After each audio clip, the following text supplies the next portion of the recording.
Badlands. Explain those Badlands. That's a hell of a name.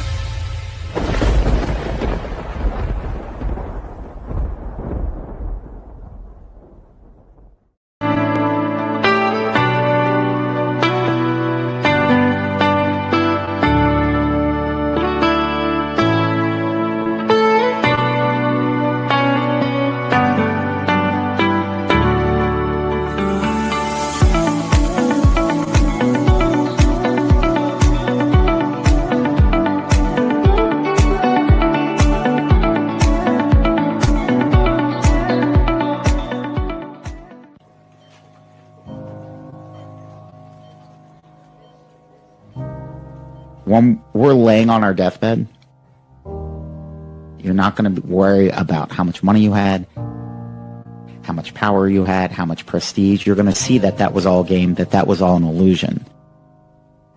The only thing that's going to matter is the impact you had on other people's lives.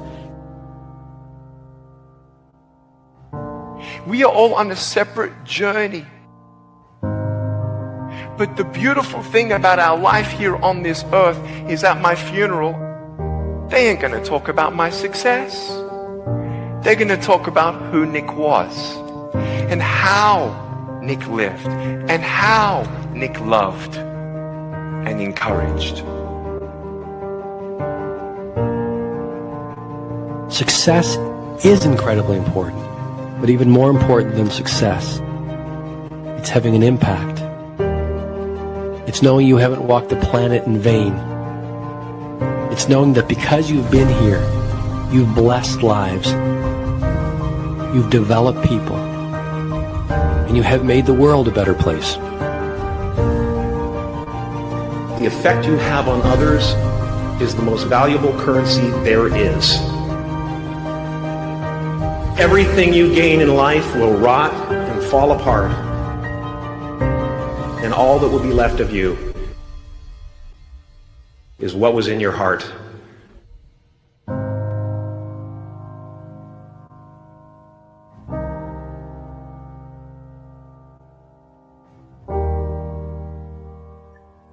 Life is a mirror. And life gives us not what we want. Life gives us who we are. When you were born, you cried while the world rejoiced. Live your life in such a way that when you die, the world cries while you rejoice.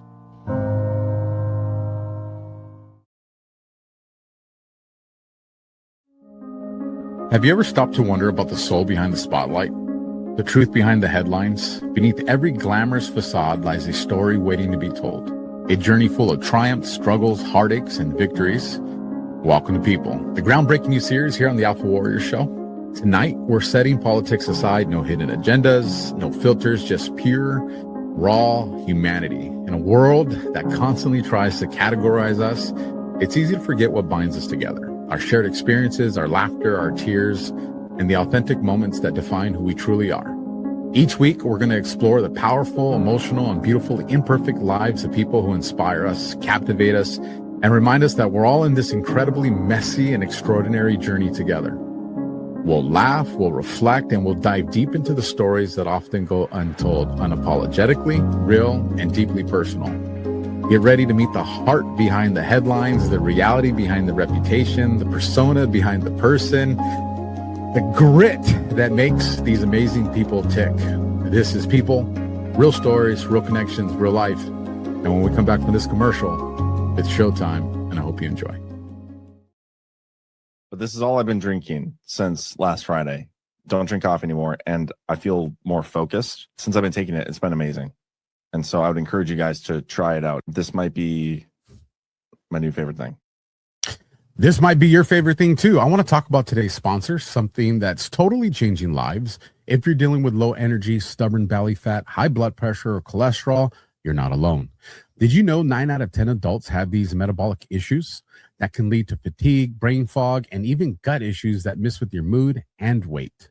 That is where Feel Great comes in, a simple 2-step daily practice that's changing lives. More energy, no cravings, clearer thinking, and no more stubborn belly fat. Imagine waking up ready to crush the day and shed a few stubborn pounds without crazy dieting. If you want to feel great and support this show, head to badlandshealth.com and lock in $70 off today and all future orders, plus a 90-day money-back guarantee. That's badlandshealth.com. Trust me, your future self will thank you. And of course, we also have Goldco. It's officially a new era for gold and silver. Gold has broken $5,000 an ounce, and silver has surged past $100. In 2025 alone, gold jumped 64%, while silver skyrocketed 150%. And with political and economic uncertainty ahead, 2026 could bring even bigger moves. After such an historic run, a pullback is normal. Metals move fast, so some consolidation is expected. But top analysts are calling for even higher prices. We've seen the first bank failure of 2026, with regulators shutting down Metropolitan Capital Bank and Trust in Chicago. Could more follow? It's no surprise Americans are pulling money from banks and turning to proven protection of gold and silver. Big news, Goldco is celebrating America's 250th anniversary with a limited time bonus. Get up to 10% free gold or silver, plus free storage and a free home safe. All right, folks, remember, the way we keep this show free is those sponsors, partnerships, and affiliates. So do us a solid, support the people that support this show. Tonight on People, we get to have a conversation with the man whose story is much bigger than politics. A lot going on in the world right now, so politics will probably surely interject itself into the conversation. But we get to talk to someone who shares some stuff with me in life. You know, he wore that badge on his chest, and you know, there's a part of that story that I suspect we're going to learn a lot about. So I get to learn about Jay with you guys. But I do know that this man does fight for this country. He is patriotic, and he spends a lot of time on social media trying to communicate that message to people. So without further ado, let me welcome today's guest to the show, Jay. Thanks for joining us, brother. How are you doing? Hey, Alpha, man. It's great to be with you. I really appreciate you having me on the show, man. Awesome. No, listen, I was kind of telling you before we started to go on this record. There's so many people that I want to bring on this show, you know, people that have come across, and, you know, a lot of the mutual communities that we find ourselves in. I'm just like more people need to know that person's story, or look at this person is working on a mission that a million eyes need to be on. I mean, everybody's focused on, you know, Alex Jones or Tucker Carlson, and I get it. You know, some of those things need to be heard, but there's so many everyday Americans that if people knew their stories or the things that they're involved with, they would just be blown away, but we just don't hear about them. Yeah, it's very true. And you're getting to learn more about a bunch of different people all the time just because of social media, which is one of the benefits of it. There are things we could talk about that have problems with social media and the problems it causes, but I think the benefits outweigh those cons. What you just said, learning different people's stories, hearing different people's perspectives.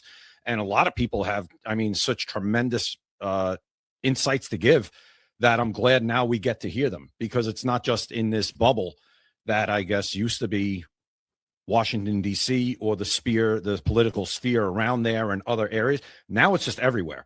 And you can then take what you hear and use your own judgment to believe what you want to believe and act the way you want to act on it. Yeah, I think and also it's new. It's like we're just getting started here. I agree.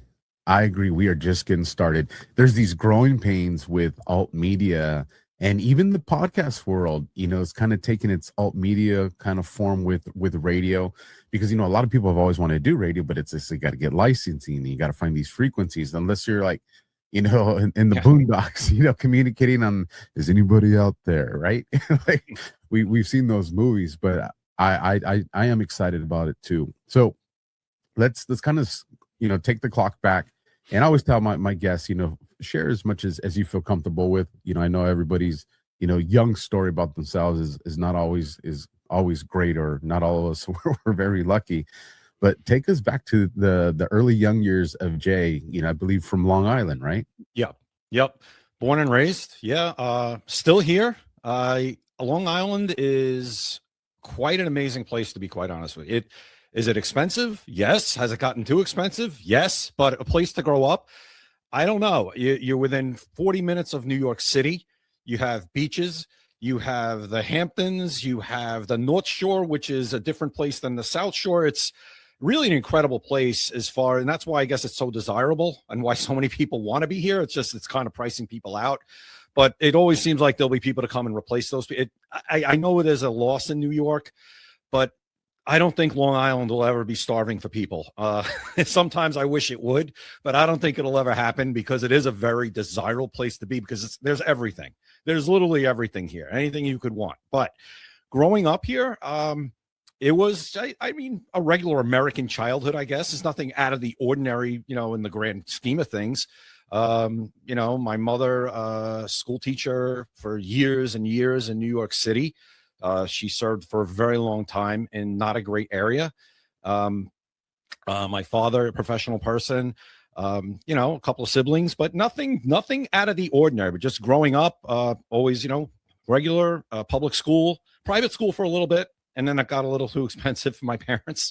So I went back to public school and graduated from public high school and still have friends that I talk to all the time in a group text from high school. So I think that's awesome. So nothing crazy, but if you, the journey for me for my rest of my life, I guess started, maybe my senior year of high school when I decided what I wanted to do. But before we get into the senior year, I want to take you back. So you had a mom that was a teacher. Yeah. So was it like, Jay, better not make me look bad? Did you go to the same school or a different one? And the reason I ask is, my mom was a teacher's assistant when I was young. She worked with the handicapped kids. And, we never lined it up in any of the same schools. I was at a different school than my mom ever worked at up until my freshman year. And I remember she tells me, she's like, better not embarrass. You better not. So I'm curious if you had a conversation like that, if you remember. No, well, I was never in the same school. She always in New York City. And so I was never in the same school. Thank God. I couldn't even have imagined what that would have been like for me. But as far as don't embarrass me, yeah, I heard that all the time. Don't embarrass me. I still kind of live like that now. And with my children, don't embarrass me. Don't embarrass yourself. And if you don't embarrass yourself, you won't embarrass me. It was that standard was kind of there. It was, do the right thing. You were raised a certain way. Use your best judgment. Obviously, I'm not going to be with you forever. I'm not going to be by your side holding your hand, but you're going to be raised a certain way and you're going to use your best judgment in life as situations arise. And that's really what it came down to. But yeah, there was in my family, it wasn't, are you going to college? It was, where are you going to college? So that's how it was in my family with me. So I wasn't this like genius, straight A, didn't have to study kind of student or anything like that. I wish I was, but I wasn't. But I had to get good grades. That wasn't acceptable. It wasn't, you got a D, you passed. A D? What, are you kidding me? It wasn't happening. I mean, it was a B or above. So, and now that I look back, I'm glad that I was put under the screws were turned on me, to do that because it benefited me through my life. And that's not saying that's for everybody. Certainly now I think things have changed where it's not, and I didn't raise my children to be, you're going to college. No, I just want you to be a good person, do the right thing. And I want you to be able to support yourself with a good job and do something that you like. Very few of us, I think, Alpha, get to do something we love to make money. It's just, unless you're a quarterback or a professional baseball player or, a professional athlete or an actor or something where it's, oh my God, this is what I love to do. Those are very few and far between. You probably have a better chance of winning the Powerball, but, do something you like. And yeah, that's how I was brought up. And I guess that's what then we could, if you want, whenever you want to move on to the next part, that's what shaped the rest of my life going forward. No, and I do, I always tell people, I wasn't just raised Catholic. Like my mom was like, we're Roman Catholic. Like that was the mentality there.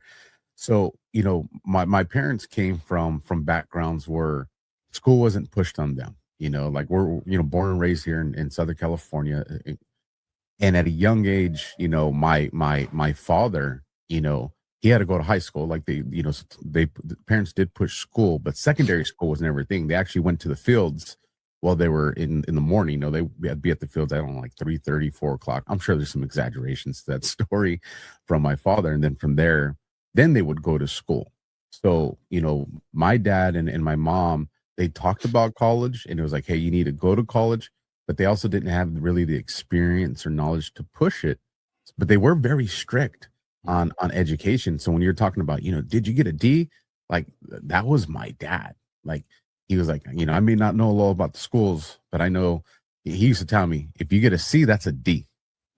Right. So just understand, like, we're not going to be happy. So Right. it's interesting to see that, even with a parent that was in the school environment, they were still going.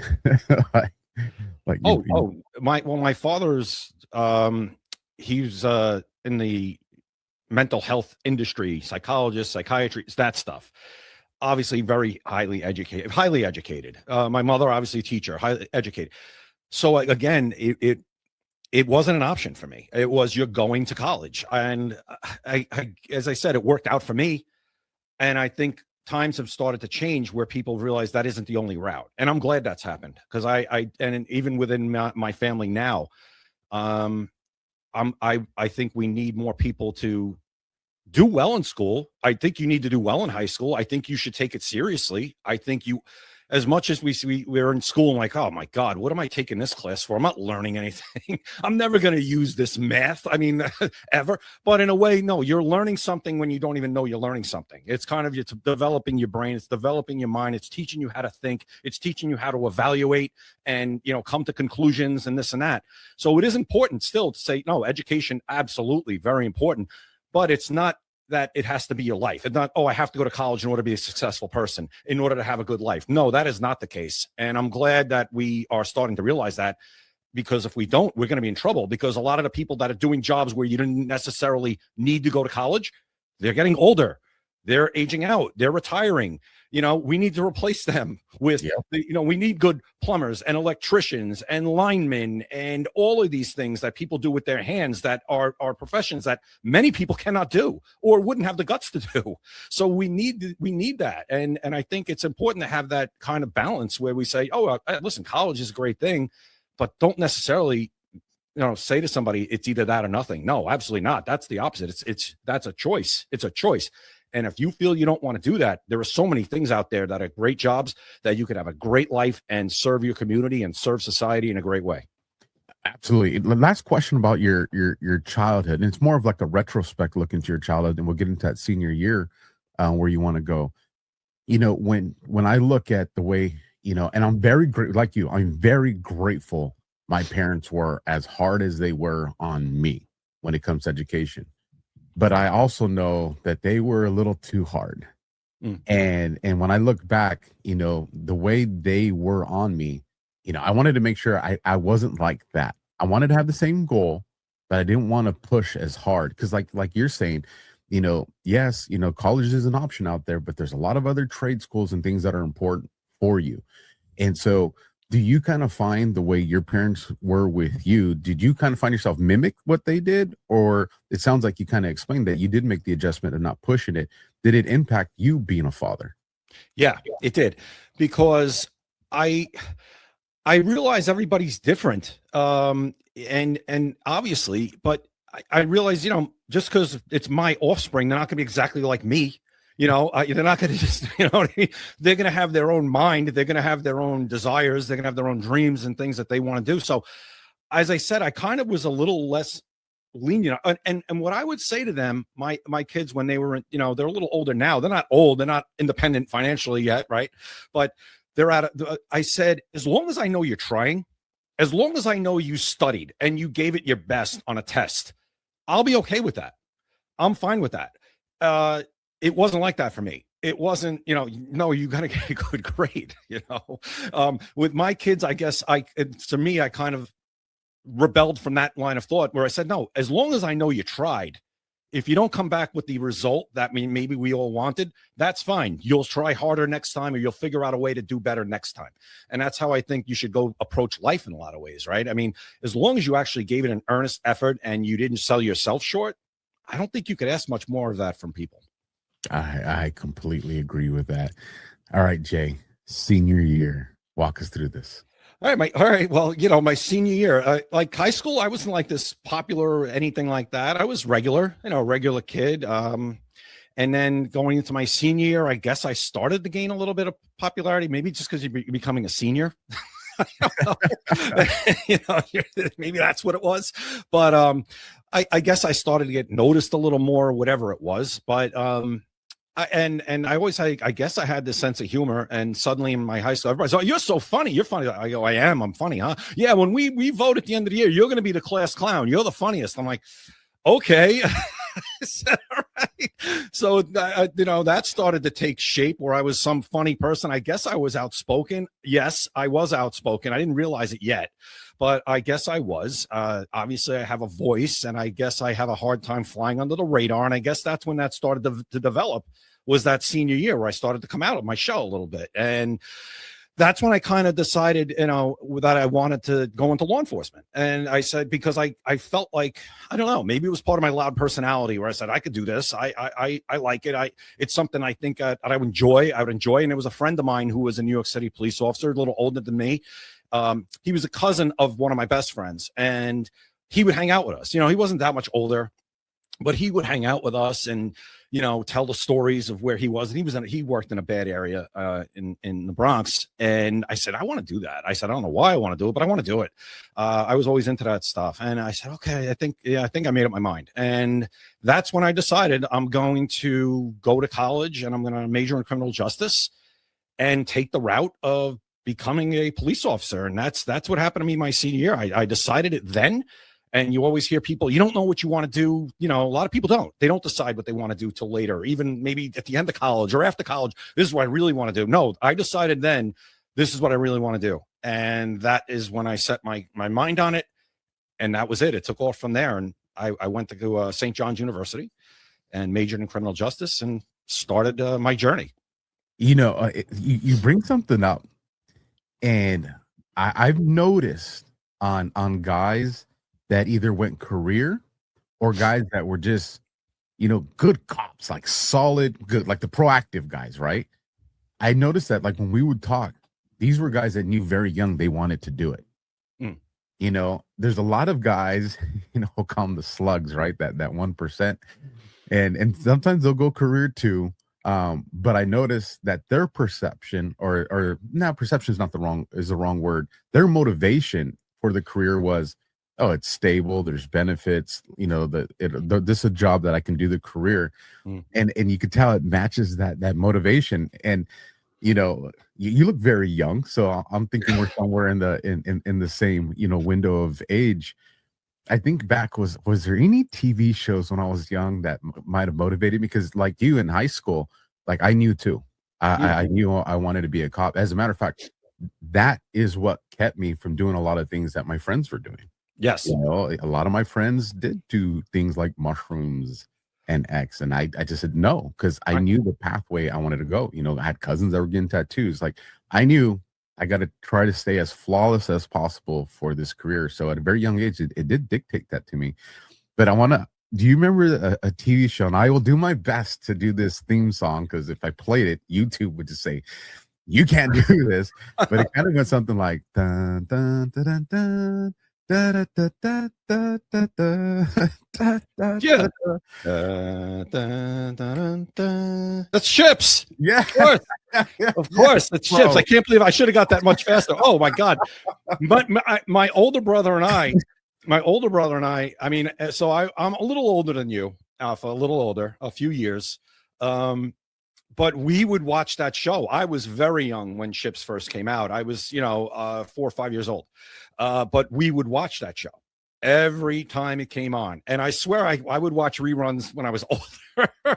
I mean, yes, that show, if there was one show, I guess, that maybe inspired a lot of people from our generation, our time, to become cops, it was Chips. Absolutely. I'm so glad you brought that up. And talk about a great theme song. I mean, all time. I mean, Baker and Punch and Sergeant Catre, and I mean, so many, just legendary stuff. I mean, and they're still on YouTube. And I'll go on YouTube, Alpha, and I'll look. And I don't know if you've ever done this, but you can go on YouTube, and there's a site, or maybe it's a bunch of sites that do it, but they'll show you like the areas where the Chips was filmed then, compared to now. So they'll show scenes from the show, and then they'll they'll transition the shot into what it looks like now.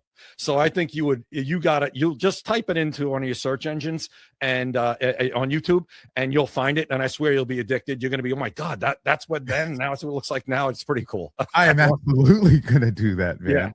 Yeah. but I do look, and sometimes I feel like we're lucky. Like there were a lot of cool shows that, it painted law enforcement in a positive light, whether it was Magnum PI or, everybody can go through a bunch of different ones. Like, it didn't make cops out to be the bad guy, the demon, there was a lot of respect there.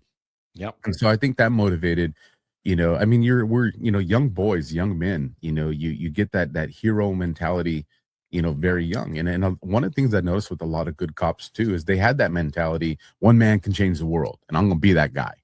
That was a mentality that they had. Now, we're going to get into the career now, because your career definitely slaps you in the face with some reality on something. So, you get into college, you go into administration justice. I went to criminal justice. You get into criminal justice, and then you find yourself one day signing an application to go into an agency. Did you apply to several agencies? Did you have your sights on one? What was that like? Okay, well, what happened was this. I was in St. John's, and then my sophomore year, I applied for the NYPD Police Cadet Corps. So what that is, it's kind of like an internship, where if you get in, you'll get college credits for it. You'll also go through the New York City Police Academy, kind of not as a civilian. You won't be firearms trained, but you will go through a summer of the police academy, Monday to Friday, July to August. And then after that, while you're in school, your last couple of years, you'll work at a precinct as a police cadet, and you'll, do paperwork and whatever they ask you to do, you'll do, and you'll get paid minimum wage. And as I said, it'll give you college credits towards your degree. And then once you graduate, because back then it was hard to get on the NYPD. It wasn't easy. Not like that. It wasn't easy. You took a test and there were thousands of people, and you weren't guaranteed anything unless you scored 100.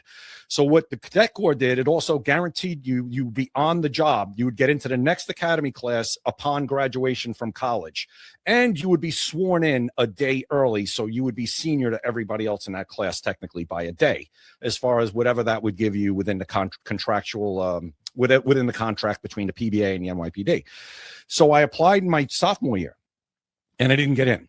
And then I applied in my junior year, and I got in. And in the summer of 1994, instead of being out at 21 years old, instead of being out with everybody else every day, I was taking the Long Island Railroad Monday to Friday into New York City to go to the police academy. And that went on July through the end of August, and then back to school. But that's what I did. And that started my journey in the NYPD right there. That's how I got in. I'm glad I did that, because, it kept me from doing anything stupid in college, obviously, especially my last couple of years, because with the thing you said before resonated with me. Like, I couldn't do a lot of things my friends want to do. I've never done a drug in my life. I'm retired now a few years. I've never done a drug in my life. Never weed, nothing. People are like, what? That's impossible. I go, no, I just never did it. Didn't appeal to me, number one. But number two, I just never even tried it, because I knew this is what I wanted to do. And then obviously once you're in it, you can't do it. So that's how I started my journey in NYPD. My junior year at college at St. John's, I did the last 2 years there. And then upon graduation, I was on the 4.5-year plan. So I graduated in the winter. So it took me 4.5 years. That's fine. I'm proud of that. All right, a little over 4, but I did it. And then that summer, after I graduated in January, I went into the NYPD Academy, got sworn in, Alpha, the morning after TWA Flight 800. We are going to talk about that. I wasn't perfect in high school. I knew the direction I wanted to do, but I did smoke weed 3 times. Oh, that's it. You're done. 3 times. You're done. Times. You're out. Let me tell you, because I did have the mentality you have, but I had a moment of weakness and curiosity with that when I get to the polygraph. Now they say polygraph or straight face, you're never going to know where they stand on it, right? You're stressed out going in, and you fill out this form where they're questioning on here, and I put it on there. Yes, 1996 and 1997, total 3 times. He's like, you're in the polygrapher tells me, Jay, you only smoked weed 3 times. And I'm like, yes, sir. And he's just like, why are you so stressed about it? I'm like, because I know that this is probably going to end it for me. So he goes, tell me the story.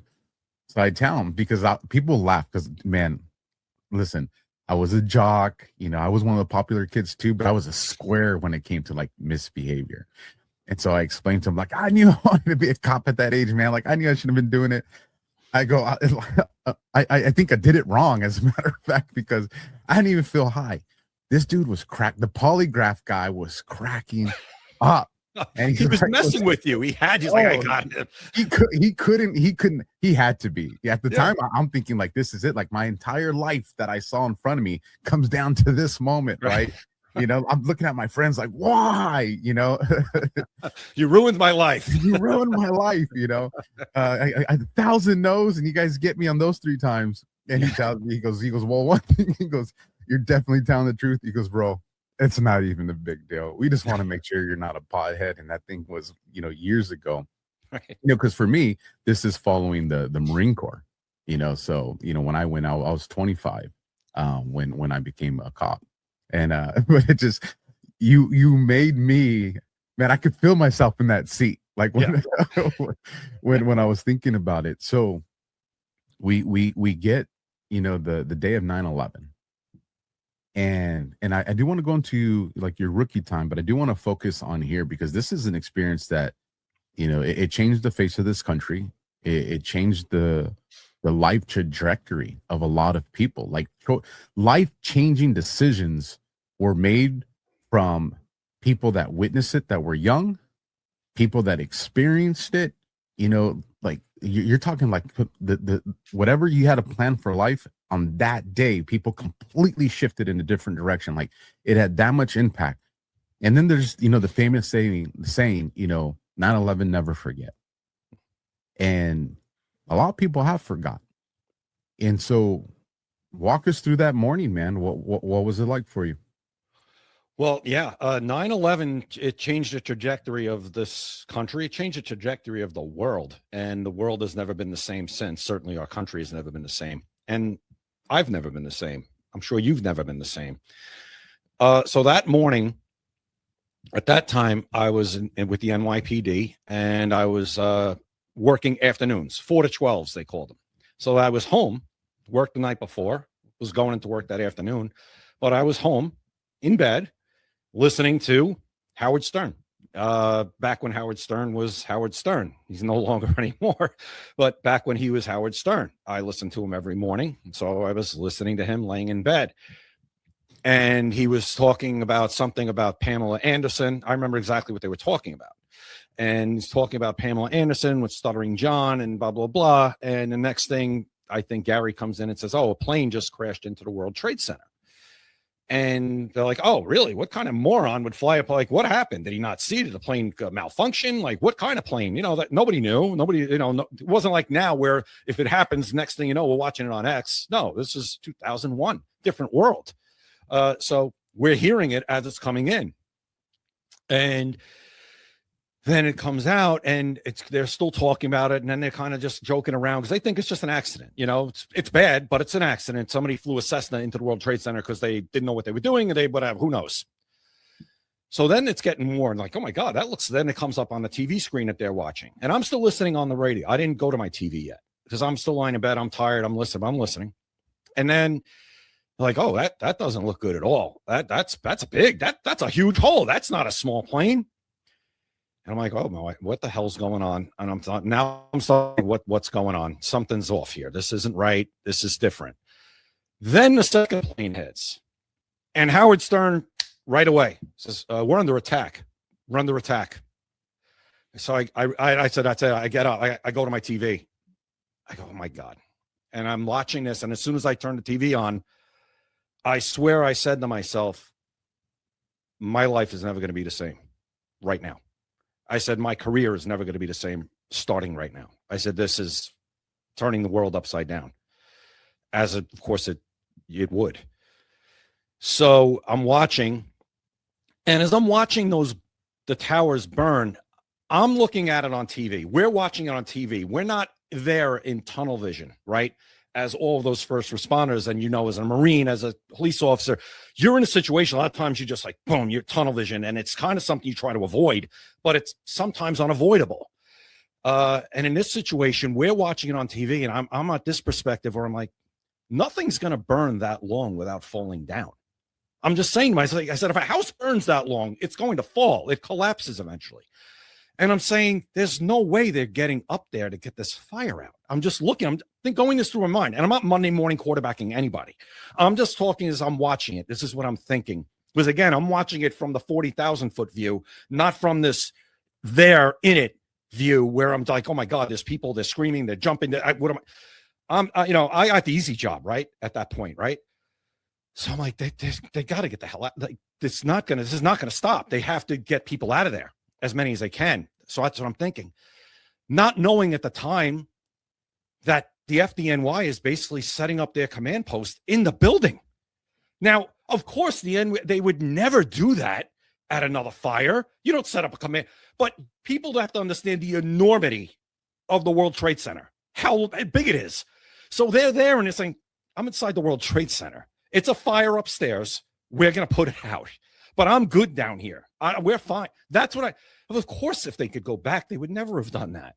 But I just think they weren't seeing it that way. There were so many things we weren't seeing the way we see them now. And then the first tower falls, and I said, as soon as that tower fell, the first thing I thought was, how many cops just died? As I knew, I said, a lot of cops just died right as that tower fell, and a lot of other people died. I said, a lot of cops just died. But that's where my mind always went first, because that's what I'm thinking of. Those are my brothers. Those are my sisters. I'm sure you understand the same mentality. And then the thing comes under the bottom of the screen, the scroll on the Chiron. It says, every NYPD, blah, blah, blah, report to your precinct immediately. So I'm already getting dressed. So I get in my car and I start driving into my precinct. So there's really not a lot of people on the road because everybody's by now somewhere watching. But I get to the Cross Island Parkway and it's blocked. So I show my shield and they say, go, of course, they're letting first responders through. I am the only car on the Cross Island Parkway at mid-morning in Queens, New York. Just want people to think about that. It's impossible. That'll hopefully never happen again. You want to talk about an eerie feeling, something surreal. There's nobody else on the road, not one. And I'm driving into work and there's nobody else on the road the entire way into work, which was the Cross Island Parkway to the Grand Central Parkway, right before you get to the bridge to take you into Manhattan. And if you want to stop me there for now, that's fine, and ask questions, go right ahead, because I'll just keep going with the day if you want me to, but whatever you want to do. Yeah, I'm trying to imagine that feeling. The closest I probably ever came to that is post law enforcement career, when I was in that FBI fight. I was doing the contracting work for canines, explosive canines, and so when the whole world got shut down for COVID, we were considered essential, right? That was the term. And so I live out in East Riverside County, so I'd have to work Hollywood or Disneyland. These ventures normally take about 2 hours, 2.5 hours to get there. Six Flags, Magic Mountain, for those that are familiar with California. Man, I was making these drives 40 minutes, 45 minutes, because there was no one. Like, you're talking parts of the freeway where it's going to take you about 20 minutes to do 2 miles, and you're just you see another car out there and you're just like, hey, it was, I remember it being very creepy. So now I'm trying to just picture like that feeling, but then what you just witnessed on the TV, like wow. Yeah, that kind of adds to it, because right after what just happened and it's still ongoing, and as you're there, I am talking no one, not another car on the road.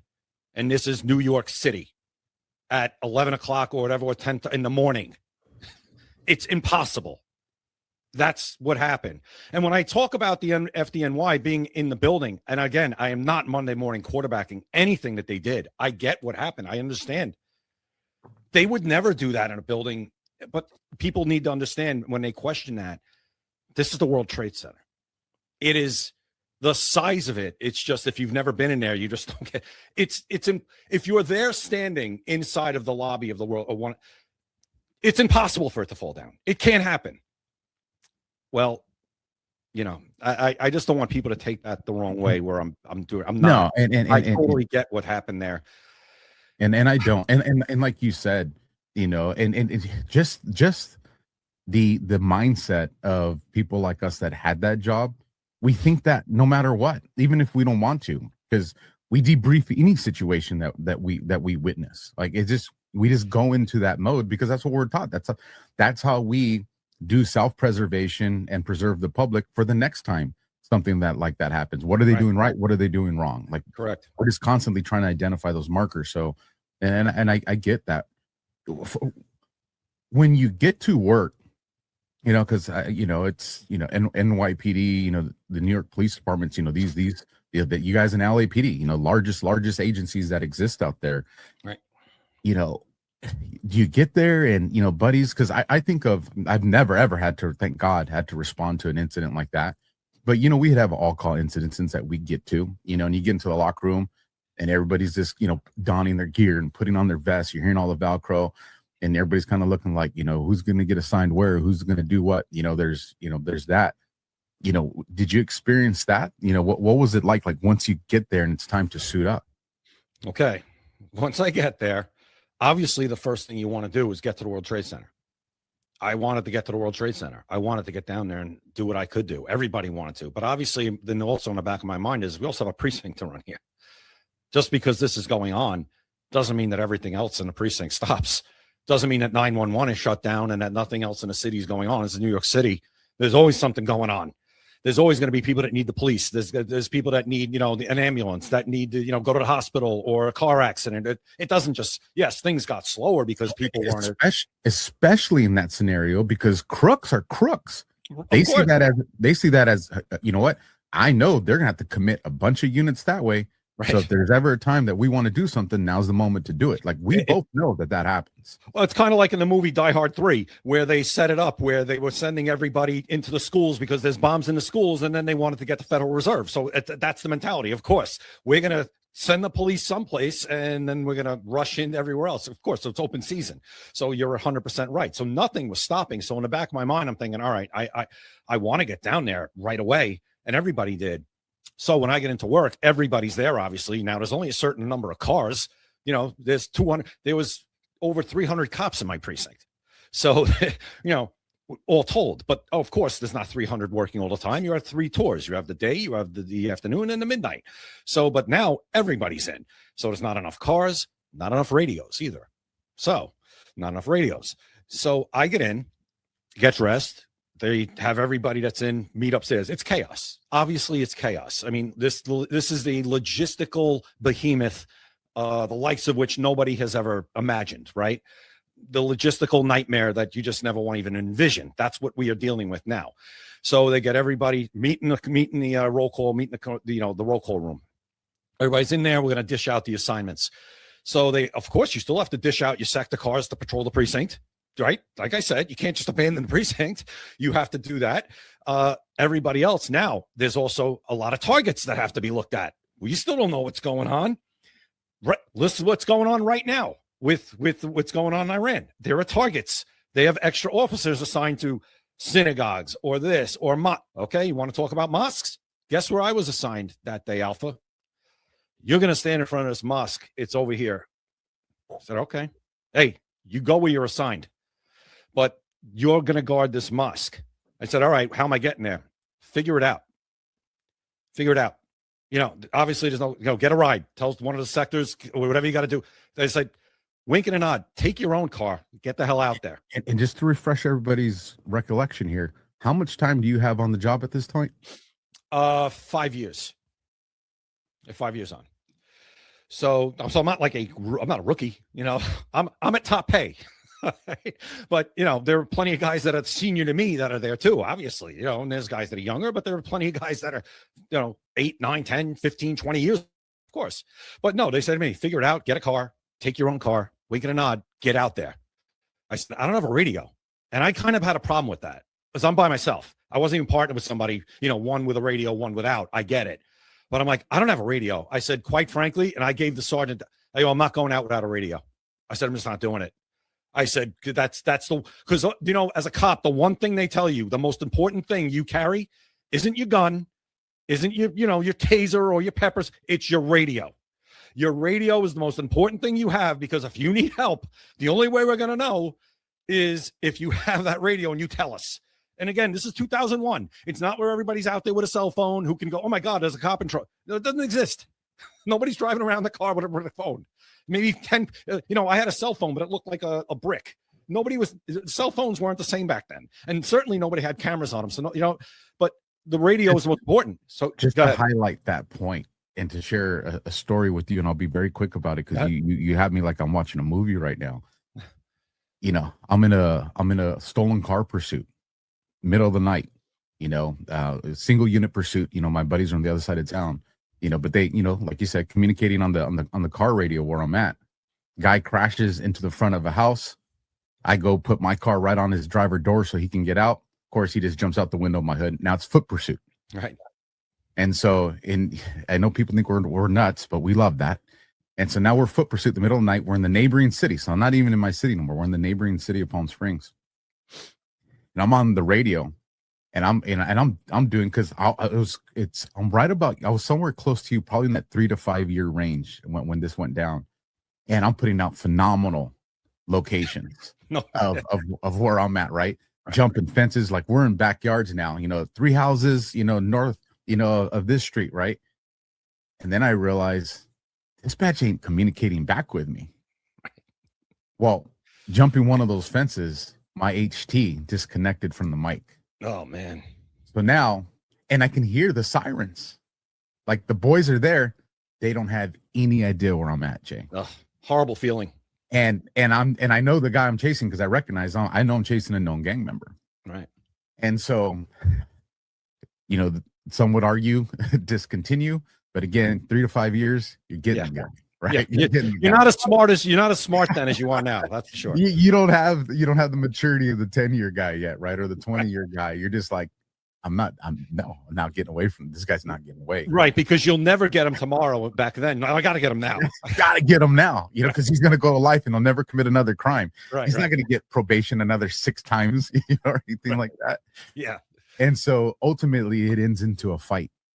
And so we're fighting in the backyard. I can hear the sirens. The dudes are you can imagine. I can imagine how my partners felt. Dispatch is asking for updates, and you're not getting an update. We start thinking the worst. Yep. Finally, the homeowner hears the commotion, opens the back slider. What's going on? And it's just like, police, call that one, tell them where you're at. And, and eventually we get there. But it's to that point, that moment right there, Jay, for the next 10 to 12 years of my career, guess what I was doing in every other foot pursuit that followed? Checking. Doing a hand check while I'm running. Because I never wanted to feel that feeling of not having that radio that you're articulating to the audience, because I agree with you. It's that in your gun right there, and the radio is going to save you, and I wanted to share that story so people know that piece of equipment means that much to us. Absolutely. And that's why I was so I said, and I wasn't a union delegate at that time. We'll get to that a little later if you want, but I ran for union delegate with very little time on, with 4 years on, and I almost won. As I said in the beginning of this interview, I've always had a mouth. I've never kept on the radar. I let people, I speak. And I said to them, nobody should be going out there without a radio. And I said, and if they don't, they should be partnered with somebody that is. I said, we don't know what's going on right now, especially. So I said, I'm not going without a radio. And he relented and he found somebody. He said he found 2 people going out together, which each had a radio. He said, give me your radio. I said, okay, thank you. Now we'll go. No problem. Do you think I wanted to go guard a mosque? No, I didn't want to go guard a synagogue. I wanted to go down to the World Trade Center, but that's not how this works. So I went and guarded the mosque. I didn't want to be in a sector car in my precinct. I wanted to be at the World Trade Center, but I went because that's what you do. And I understood why. We didn't want people, taking their own vigilante actions against people who had nothing to do with anything. They were just going into the mosque to worship. We didn't want that. We didn't want that at synagogues. We don't want that at churches. So I understood why I was sent there. And that was my assignment. And I went, and I had that assignment for probably 3 days straight. I didn't get down to the World Trade Center to ground zero probably till about 4 or 5 days, where they started rotating people to go down there. So that was my story on 9/11. And the people that would come to the mosque, and I've told this story in spaces, and would be very appreciative that I was there. Like, thank you for being here. We really appreciate your service, and thank you for protecting us. And they said, we're really, sorry about everything that's going on, and we appreciate you being here. So I never had a bad experience with anything, guarding that mosque. And even people who walked by, nobody was mad that I was there. Not even people who weren't Muslim. They weren't mad. They said, oh, officer, how are you? People loved us after that day for a while, Alpha. I mean, that was the one time where the police got the respect they deserved from pretty much everybody, because that was a clear visual for what they do every single day, just not to that public an event or to that scale of an event. But it's every day that things like that happen, where cops and firemen and EMTs run into things that people all run away from. And we get why they run away from it, but we run towards it, because that's what we put our right hand up to do. And I know, like you said, you're watching, the 40,000 foot view of the towers, and you're just like, you're running in there.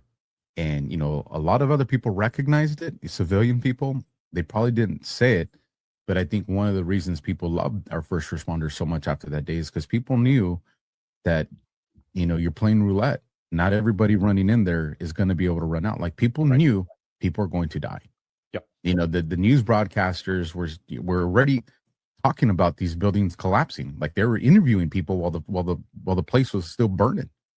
And, as a public, you start hearing that, and you're seeing, these blue uniforms and these, firefighter yellow jackets, running in. You're just like these people have families too.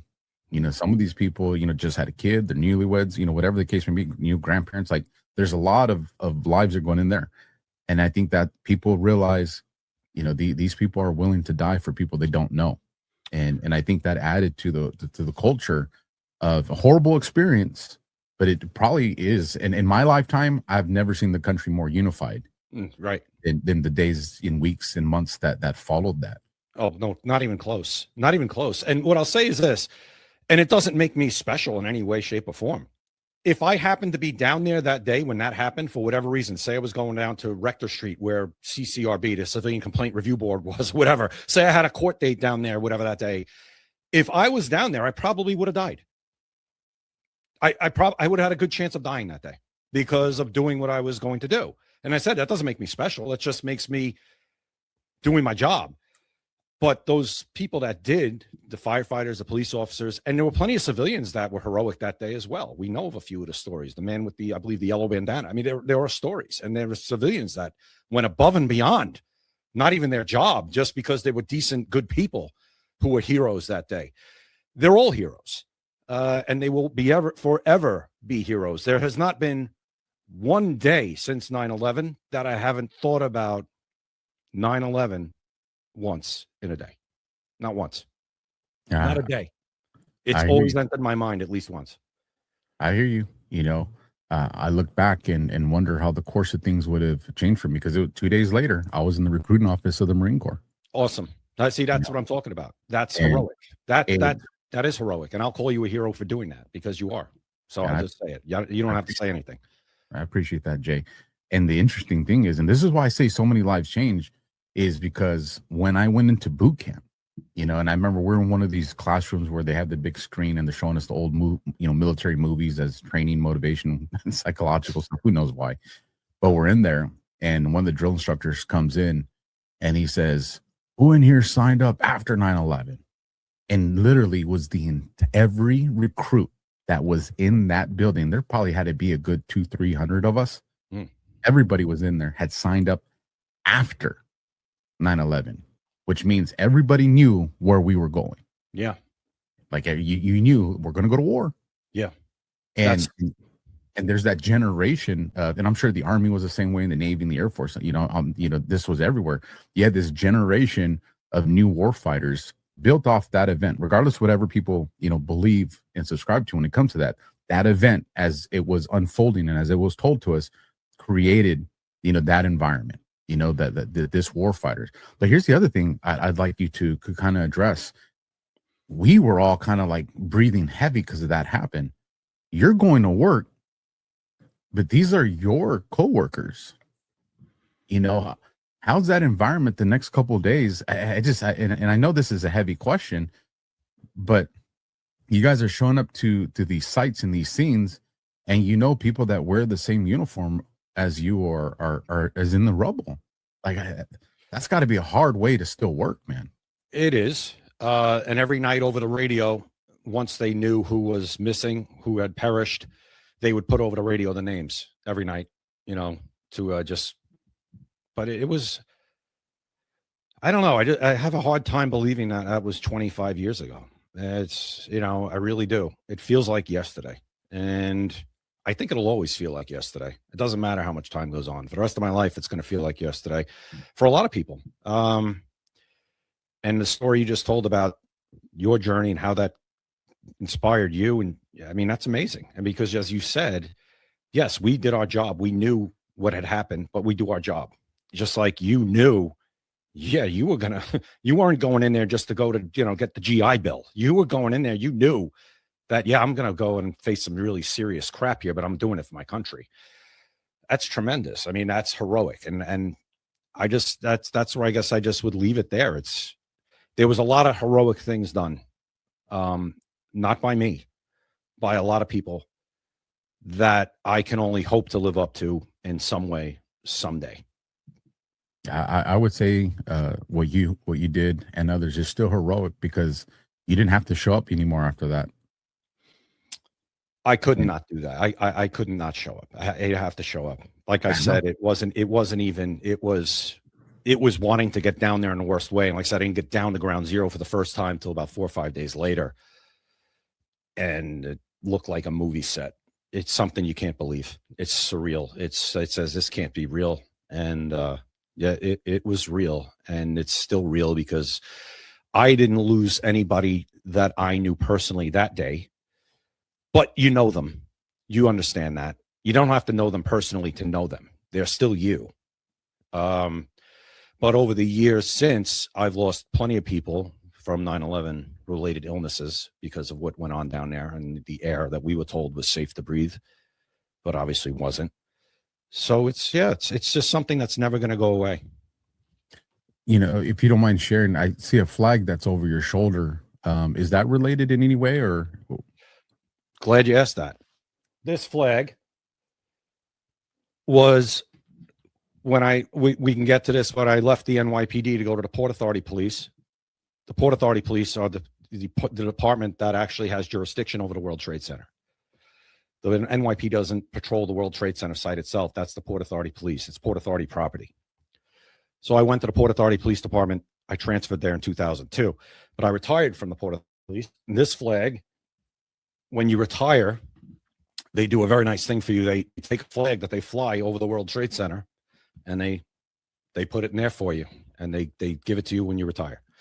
So that flag was flown over the World Trade Center a couple of days before I retired, and then given to me, presented to me when I left. So it's very special. I have my original dog tags, the ones that were, one around my neck, one on my boot, when I went to war.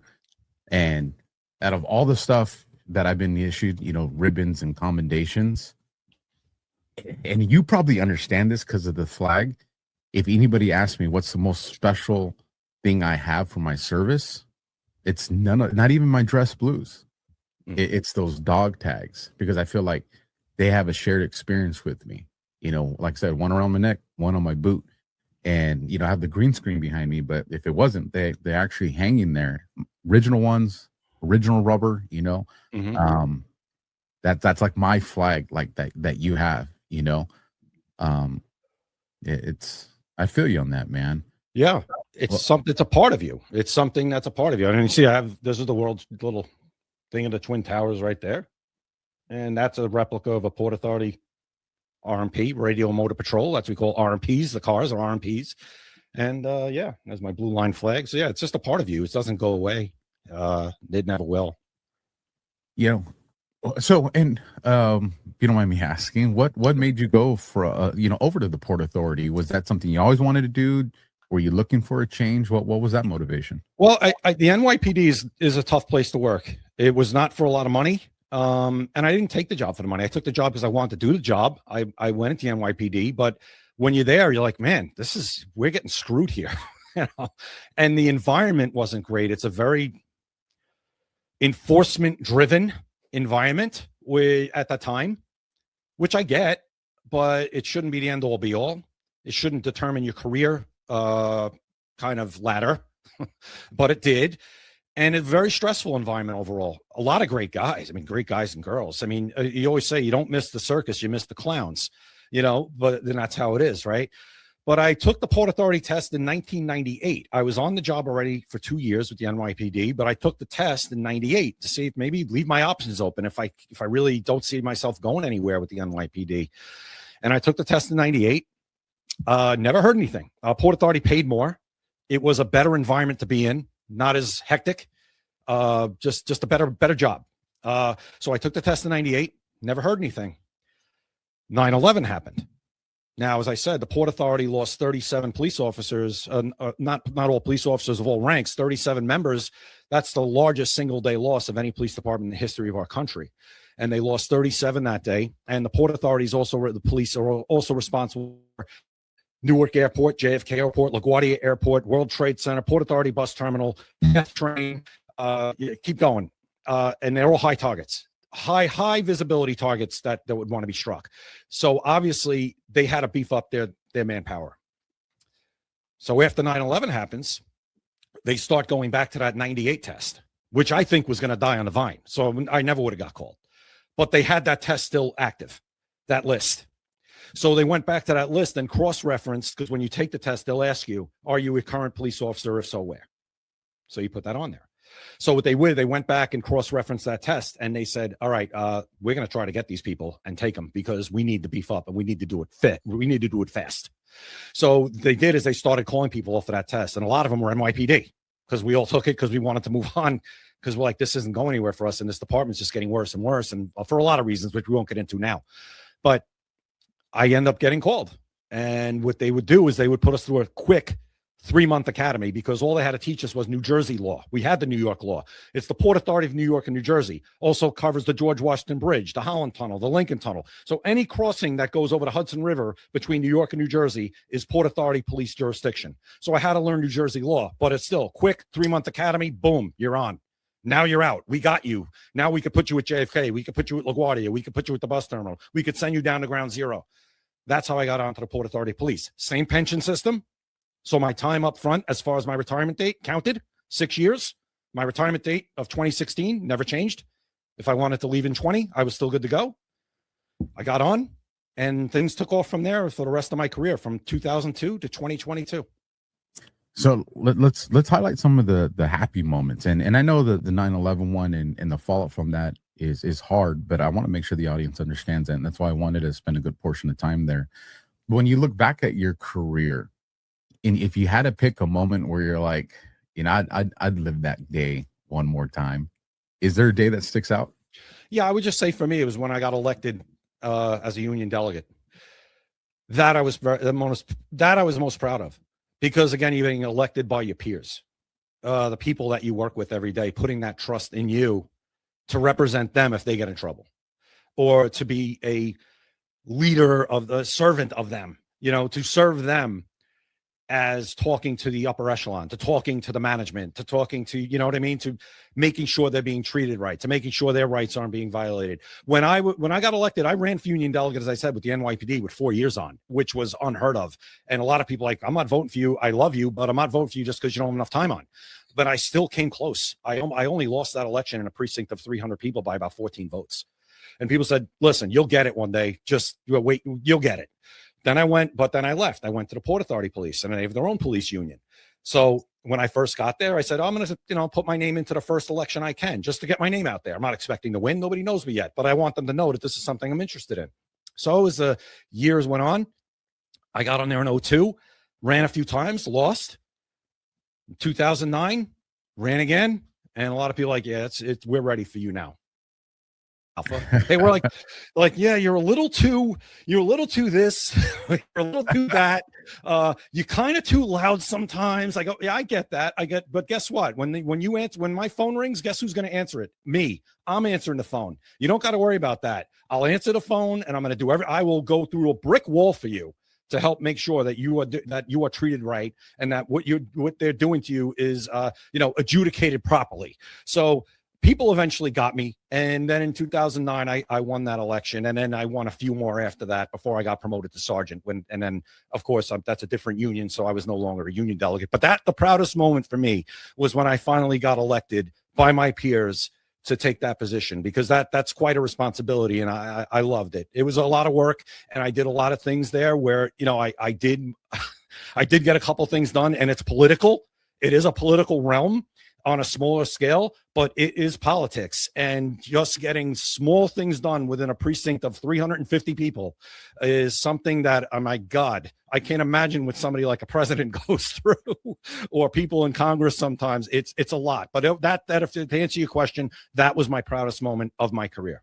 And just to expand on that picture you painted, just so people know, from a guy that wore the badge too. When you're picking your union guys, like you're looking for bulldogs, like, because these are men or women that are going to have to be in a position where you, the rank and file, you're demanding it. We want this to either start or stop. That this is where you're at, and a lot of times you're expecting this bulldog to go against the upper echelon.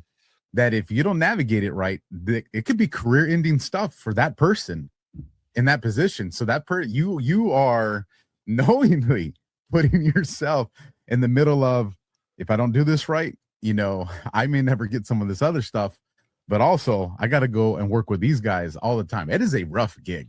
A very rough gig. It's a thankless job. It's something you really have to want to do. And I got to be honest, by the time when I got promoted, it was right about the 5-year mark of being a delegate. And I was like, man, I think I was going to be kind of done. I kind of burned out on it, and I'm glad I did it. But I was like, I think I might be done anyway. And I'm going to leave it to maybe some younger blood to come in now and take my spot. But it's funny you say they want a bulldog, but at the same time, like, I don't know, you might be too much of a bulldog. But blah, blah, blah. And then when I finally got the job, and they said, all right, we're going to back you. And I won pretty convincingly. But like, we're going to back you. We think you're the right man. And once I did it, they're like, yeah, we made the right choice. You always answer your phone. You're always there for us. You're doing what you can do. We understand your heart's always in the right place. And it was, but again, to me, that was the most rewarding, to hear that coming from the people, like you said, that you work with. That is a lot of trust to put in somebody, because as you said, things happen. The first person that's going to be there is your union delegate. Eventually the lawyer is going to be there, but the union delegate's the first one there who's going to tell you the real important stuff right off the bat. As soon as something happens, whether shut your mouth, go here, do this, do that. And yeah, so it's a big position to be in, but I loved it. I did. The second shooting I was in, the first person I talked to within minutes of that shooting was my union president. Okay. Yeah. This is what you say, this is what you don't say. You wait till we get there, right? Right. Right. How many bullets you fired, what direction, what was behind them. Like, right. Okay. Right. It doesn't matter how justified you think it is. That's what you're saying. And granted, I was very fortunate during the time of my first 2 shootings that we had a solid police chief, because and the first one, the police chief was there, because he lived in that city. And you talked to a union president yet? I said, no, sir. Okay, we'll call them. Yeah, and I'm gonna go check on this. I'm gonna go check on this over here. Yeah, I got to take a phone call. Go talk to him, please. I'm kind of go talk to him. You don't want to talk to me first. and just to clear the air, that it's not for anything that's cover up or conspiracy. Right. No, it's just so people understand that there's a way things have to be said, so they're not taken out of context. Exactly, and that's important. It's like with anybody else. You're told by counsel, here's the things that you should or should not say that, like you said, could be misconstrued, taken out of context, used against you. That's why the right to remain silent, right? It could be used against you. That's the thing. So that's basically what it comes down to. It's nothing like, oh, we're covering this up. No. We just want to make sure that everything is going to be done properly by the book, by the procedure. And that's basically what it's all about. Right. We got about 17 minutes, Jay. So I want to make sure I capture some other parts of your life, and I definitely want to let people know what you do and how you do things now in our rapid fire. Yep. Does family life, wife, kids, when does that kind of enter the picture of your life? Oh, that happens. Married in 2000 and 2002, which was about a year after 9/11, and then a couple of kids. Divorced. Now I'm remarried. With now two beautiful stepdaughters, and I have my beautiful kids too. So yeah, I mean, life is good. Married to an amazing woman, and yeah, we're just living the dream now. I'm retired now since 2022, doing what I'm doing on social media, which I want to definitely get into with you. And I'm just loving it. I mean, I'm allowed to talk now, Alpha. I'm allowed to say what I want. Couldn't really do that for a long time. As you know, you can't really speak your mind completely. You don't have freedom of speech when you're on one of those jobs. And quite frankly, you don't have freedom of speech. I want everybody to understand. You don't have freedom of speech if you're working for somebody else, ever. Okay? That's just the way this is. Okay? You don't get to just say what you want when you work and represent somebody else. Now, especially when you represent a police department, which is representing government. You don't just get to speak your mind. So I was on social media, for a long time, but I always kind of towed the line, and I made sure I didn't push the envelope. I knew how far I could push it, but now that I'm retired, I get to come on show with you, and we get to have this conversation. I mean, what's better than that? There's not very much that's better than that. And the reason I laugh about the union thing is, I was our union secretary, and the president and the VP, like, they have their hands full, but I was the liaison between the rank and file guys and these guys, right? So you got to tell some guys sometimes, like, I'm not going to them with that shit, man. You know what I mean? Like, there's stuff I got to go to them with. It ain't that, bro. Yeah. And people get pissed, Oh, but yeah. it one of the reasons why is because when you say I was loud, like, I already know, the kind of type of personality you got to be for that. And I remember a story. I'll be real quick because I want to get into yours. Watch commander, actually, no, it was the lieutenant, same last name. We weren't related, thank God. Pulls me into his office one day, right? And he's just like, because I was the kind of guy, that Marine Corps mentality stayed with me. Like, you stand up for your guys. And a lot of these guys that promoted, or that were now watch commanders and lieutenants and stuff, I worked with these guys when they were patrol guys. Like, that's the window that I came in. And I would see them harping on these younger guys, and and I'd call them out. I'd be like, "Hey, we did the same thing." You're harping on these guys because they're hanging out at AM PM at 2 a.m. for an hour and a half. We were there for 3, drinking Monster and smoking menthols. Like, you know what I mean? Like, the hypocrisy, right? Right. And so he calls me in one day, and he's just like, you'll start getting these assignments you want, when you stop going against the grain, right? Because I had the numbers and I had the stats, but like I had one of these too. Right. And so I remember I go home that night, Jay, and I'm contemplating, do I want to keep pushing the black and white? Like, I already should have 2 special assignments, under my belt, because you're starting to think, sergeant, you're starting to think career path. Right. And I remember saying, maybe I just got to soften up a little bit. The very next day, Jay, we go into briefing. That lieutenant's in there. He's substituting for a watch commander. He says something, and I fire one out, right? I did it in a respectful way, but I fire one out, and he just kind of looked at me like, never going to change, is it? Never going to change. Now, the good thing is, very shortly after that, we had because that was during the time we had a weak police chief. It was literally the underbrass that was running that agency. We get a good chief that comes in there, and he recognized who deserved it versus who was using networking. Right. And one of the greatest things that happened for that agency, and I remember he pulled me into his office, and he goes, "Look, I'm going through all the stat sheets, and you should already be on some of these assignments or a detective. So you tell me what's going on with you." He goes, "I've heard what other guys have told me, And I just said, I know, sir, when I see things that are wrong, I open my mouth and Right. maybe I should work on that. He goes, no, you shouldn't. You see things that are wrong, you should open your mouth. Yeah, that's a good leader. He goes, if we do that for the public, why wouldn't we do that for our own guys? Yep, that's a good boss. And I'm telling you, and I was already getting apprehensive, Jay, because he was bringing everybody into his office one by one. And we're trying to figure out, is he going by seniority? Is he going by alphabet? You know us, like we're trying to figure this out. And there was no pattern. I just know 90% of the guys already gone.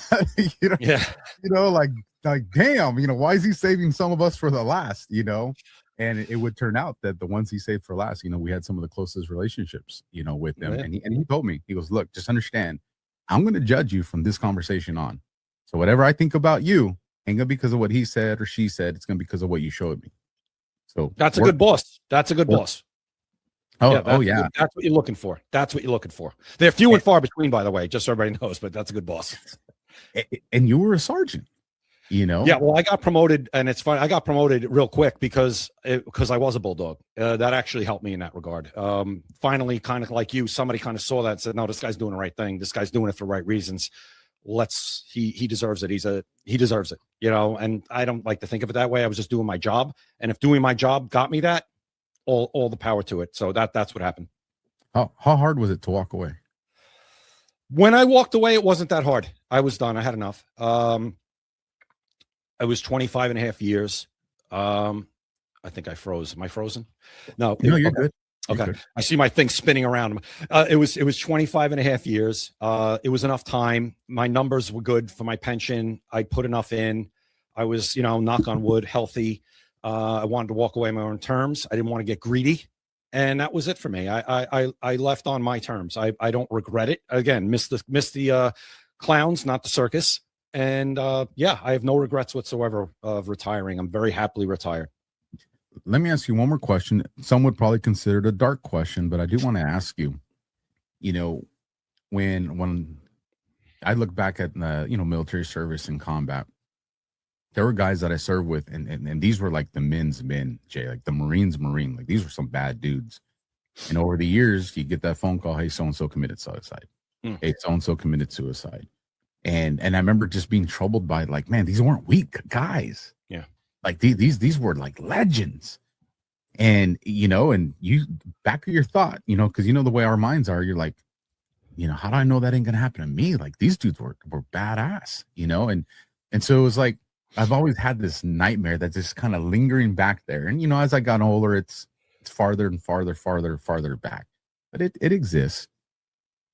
For you, knowing that you're losing friends, to these health related issues, I would imagine, and it's just speculation, I could be wrong, that, you get a cough, you get a cold, you go do a doctor's visit.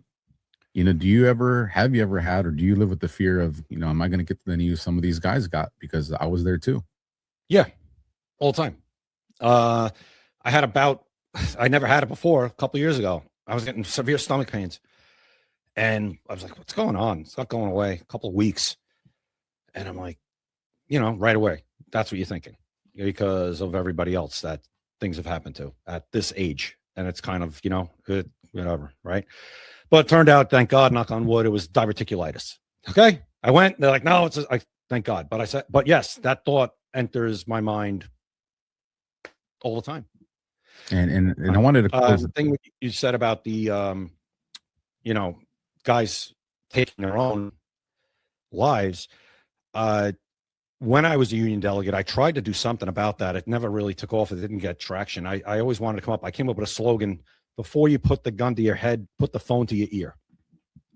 Talk to somebody, anybody, pick up the phone, please, before you make that decision, because you can't take it back, obviously. So yeah, there was plenty of people that too throughout my career. I think I've lost count of how many, even starting at my first in the Cadet Corps in 1994. It started with a friend of mine then that did it. And over the years, it's been way too many. And it absolutely is a problem that needs to be addressed with the military, obviously, with law enforcement, 100%. It is. And it's why I like having these conversations with people like yourself. Have you ever, I kind of mentioned this to you before the show to get us into what you do now. Have you ever wondered, like, what's it like to be a regular guy? You know, do you feel, Jay, like we missed out on that? You know, like like just to be a regular dude, you know, because I'm telling you, man. And people will probably, and maybe I am weird. You can let me know. You know, there'd be times when I'm in the black and white driving, you know, and Joe's plumbing truck's next to me. And I'm like, man, like, dude, you got it made. You don't know. You know, you know you're going to be off Saturday and Sunday. You know at 4:30 you're off and ain't no one going to shoot at you where you're going. And people aren't going to be talking trash. Like you get to listen to the radio and you get to go hang out with the, like, you ever have, you know, that thought, man? Yeah, but I think I've had that thought about every day of my life. So, yeah, you know, but when I was working, absolutely. I mean, all the time. Like, man, yeah, that guy, like you just said, the guy driving the plumbing truck or the electrician, whatever. I'm like, man, that must be nice to not have to worry about, you know, how many summonses am I going to write this month, or am I going to get in trouble, or if I get into a bar fight, I'm going to be on the front page of the newspaper, you know, and I can't just go into, you know, with my friends and laugh about it the next day because I'm not a regular person. But the thought always came back to me, hey, I signed up for that, eyes wide open. I got to act a certain way. I'm held to a higher standard. I knew that coming in. So that's kind of how I reconciled it. But you're absolutely right.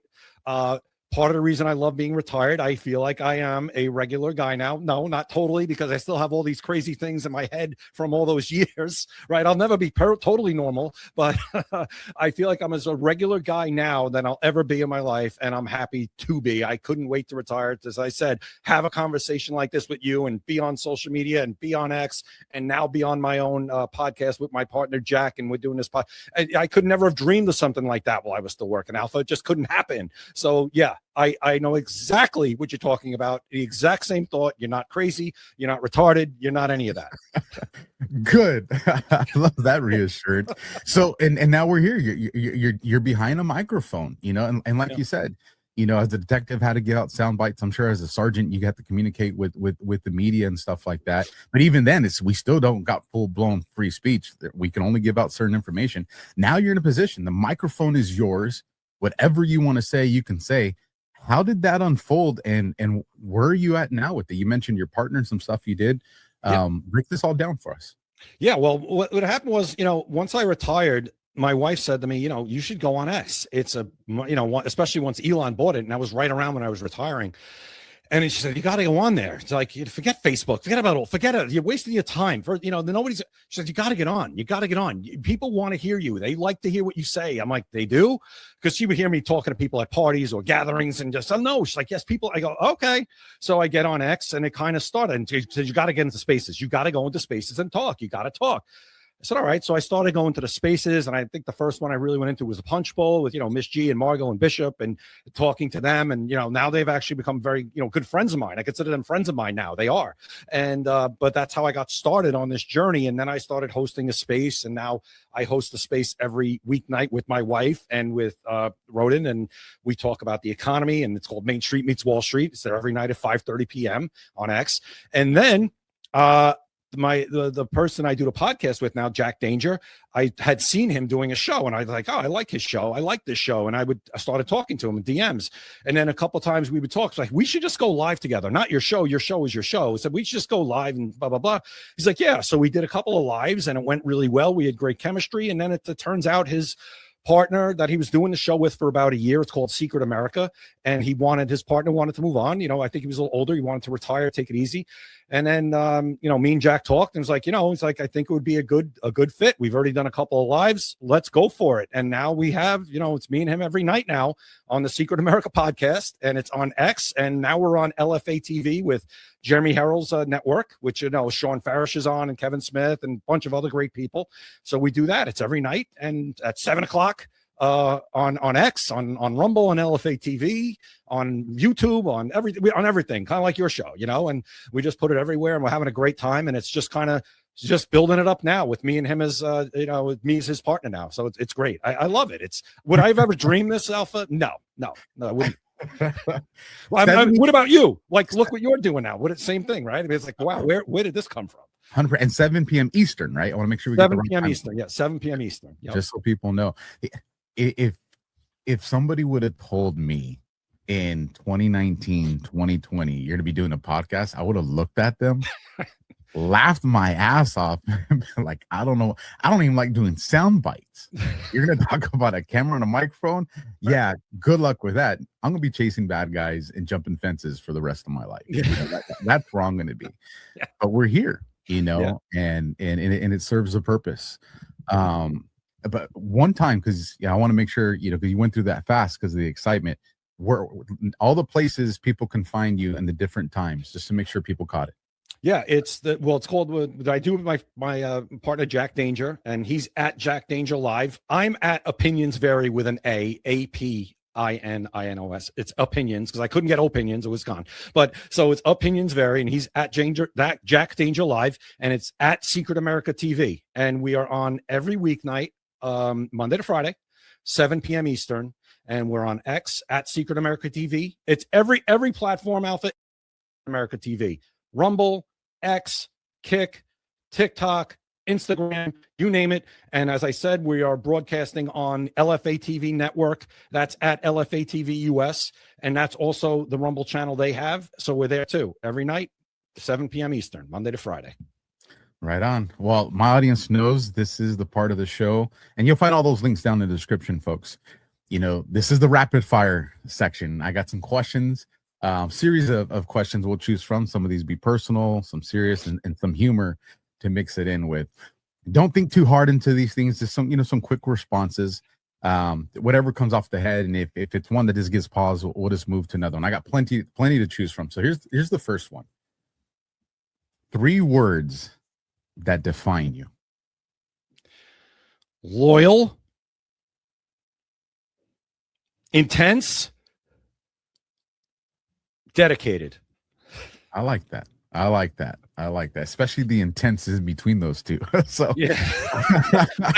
I don't know about the order, but there you go. Next one. What do you believe civilians' biggest misunderstanding about cops is? Why didn't you just shoot the gun out of his hand? Yes, dude. Yes. That is a perfect one. I like that one. All right. For a little lighter part of it, Long Island pizza or somewhere else? Oh no, come on. Come on, no, really? Man, no, Long Island pizza is great. New York City pizza, fantastic. That's it. Nowhere else. There you have it. I gotta try some New York pizza, man. You'll never go back. You'll never go back. I do, but then I'm like, shouldn't I? I was in Boston, a few months ago, and I tried one of their lobster rolls. Absolutely freaking delicious. Okay. Now, if I ever have a lobster roll, it's not going to compare. Man. Right. You're going to spoil it for yourself for the rest of your life. So I got it. Unless you're going to move here, maybe don't try it. So maybe I should dodge it unless I decide to go northeast. All right. Next one. What matters more now to you than it did 20 years ago? Oh, I mean, geez, wow. That's I'm going to say health. Without health, you have nothing. Of course, it's family. It's, that, of course. But without health, everything else, takes a back seat. So knock on wood, it's health. And always thinking about that. Of course, when you're younger, you think you're immortal, just like when you were doing that foot pursuit, right? You wouldn't have done that the same way now. No. There you go. Now would be on that radio. Yes. One mail description going eastbound. Yeah. We can start a perimeter. Get them tomorrow. See you later. Let's listen. I know there's enough of you close. Let's shut down this block. Let's call in the bird, and then we'll find them hiding under the pool cover. It's what's gonna happen. Yeah, whole different way. Yep. All right. Honesty or loyalty? You can only pick one.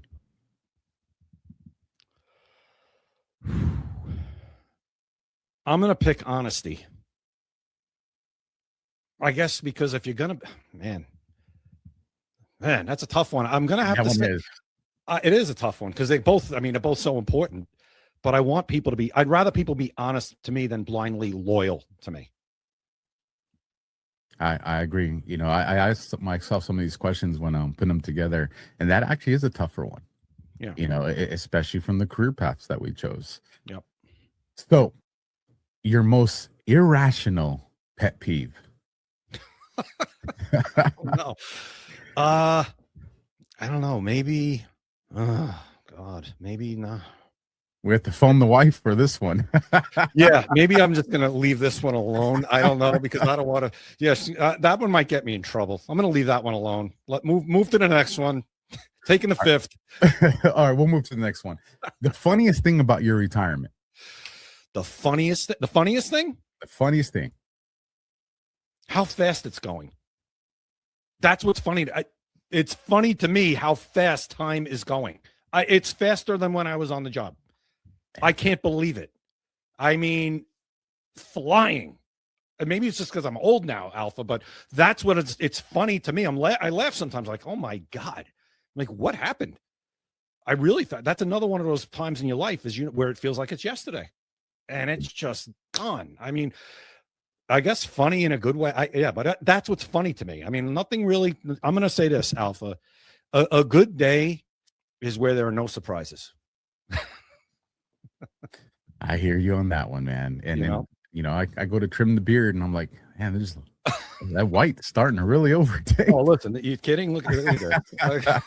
I'm glad I still have it all, but it's great. Last question, but it's a two-parter, and then we'll call it a night here. If your wife had to describe you with one word, what word is she picking? Oh my God! And listen, don't hold back here. If she was going to describe me with one word, I'm going to just say it. I'm amazing.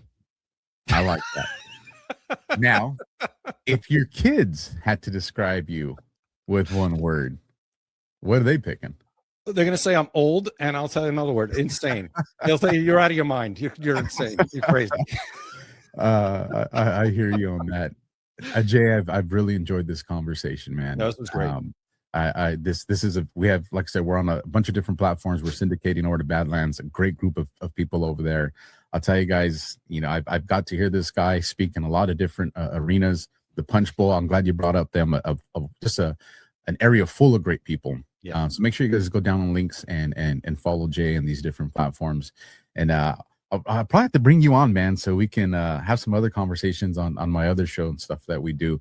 Any final words for the audience, and then we're out of here. I mean, this was a lot of fun, and this was great. You're a great interviewer. You got a lot of great stuff. I mean, I didn't even know we would talk about, and I feel like we could talk for another 2 hours. But no, this was awesome. I really appreciate your audience, and definitely, follow me and follow the Secret America podcast. That we're at Secret America TV. You'll get to learn a lot more, and I'd love to come on and. We would, maybe we would love to get you on, Alpha, to talk about some stuff going on in the political world for sure. So we could have some great conversations. So yeah, I'd love to have you on sometime. So and of course, I'd love to come back on this show. This was great, man. Absolutely, and likewise, I would enjoy it. To the audience, do us a favor. The content was free. Smash the thumb, hit the heart, leave a comment, and just remember, you might not know a person's name, but their story can move you. And if you have one of those stories, reach out to me. It's not just about the people we know. It's about the people we don't know and have a story that needs to be known. So contact me and we'll get you on here. You guys, Devolution Power Hour is next. Stick around. Catch you on the next one. Good night. God bless and simplify.